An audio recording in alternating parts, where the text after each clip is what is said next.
Yeah, and I've had a few guests in here. Again, Yatsu from Animoca was here a couple weeks ago, and he said AI is ultimately going to have to exist on the blockchain for all these microtransactions between AIs. And he says it's going to push a lot of people into this decentralized place where, again, you can also work with payments and micropayments. And I spoke with the people from Singularity Net, Dr. Ben Goertzel, and they're all big fans that actually these are highly correlated and they go one with the other going forward. I think so. I mean, people are going to be needing to have a record of their creativity, and they're going to want to timestamp it. And what better way to timestamp a record that is trusted than a blockchain? I think blockchain has been both overly assigned to use cases it's not suitable for and overly maligned for things that it is. It's an important technology like any other, but it's the synthesis of these together. It's the confluence of these exponential technologies that creates what I like to call Web 3.0 in a way, where you go like 1, 2, 3 as a set of technologies, because there's also another notion, which I think is important to note, where there's proponents that say, it's the decentralization of everything that is Web 3. It's the decentralized internet. Oh, that's centralized, therefore it's not Web 3. Maybe you can call it that, but then you're going to be living in a vacuum with 3 or 4 customers and a couple niche use cases.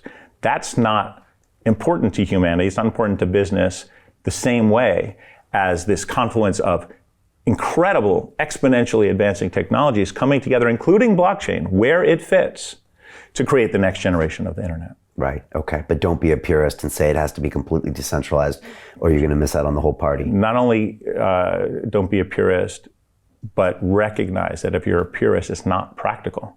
Right, yeah, because there won't be the critical mass in the creation.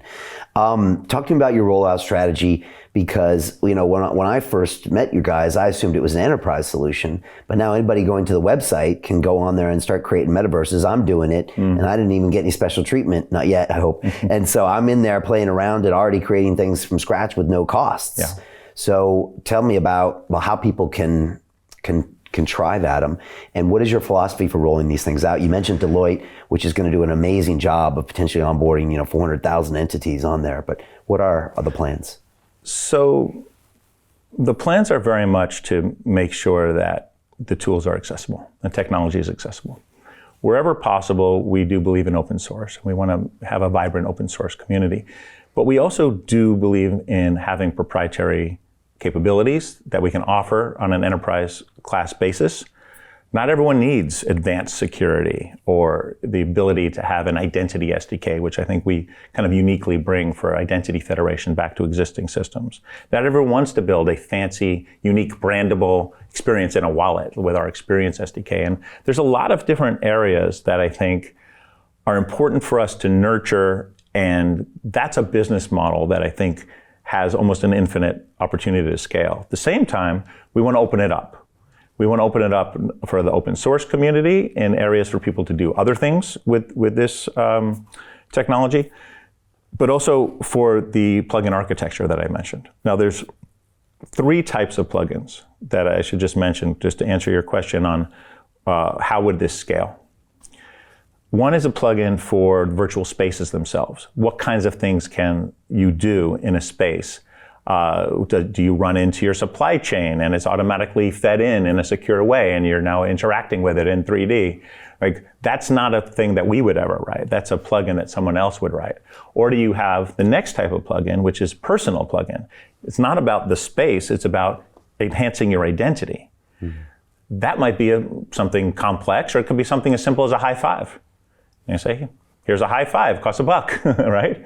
Somebody can charge for that. I put up my high five. Somebody else wants to high five me, but they can't because they don't have the high five plugin. So then they pay $1, right? That's a nice business model. Now everyone can high five. Who wants to download that plugin, right? So those are personal plugins. The next type was really what you would call templates.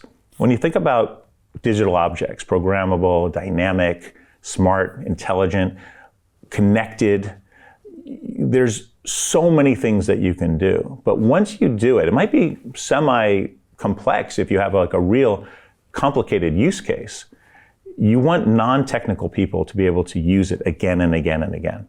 So that type of thing, which is like a plugin, which we call templates, you want to be able to say, okay, a simple template might be, let's do a contest where you scratch to win. But behind the scenes might be kind of complicated. You might say, there's 15 prizes. These have a 7% chance of winning. These have a 14% chance. These prizes are connected back to redemption, back at a Kroger supermarket. These are able, by the time you're done with that, you now want a non-technical person to come in to a easy to use template, fill in the blanks, upload a couple videos and hit go.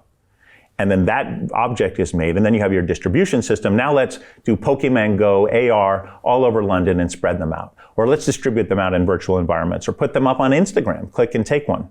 Take one's a very different part of the brain, different kind of advertising to now say, let's invoke the power of ownership and take this object and put it right on a Web 2 site, right? So once you have that kind of template, again, you want to make that usable over and over again. So these are the basis of the scaling model. To continue watching the rest of the episode for free, visit our website londonreal.tv or click the link in the description below.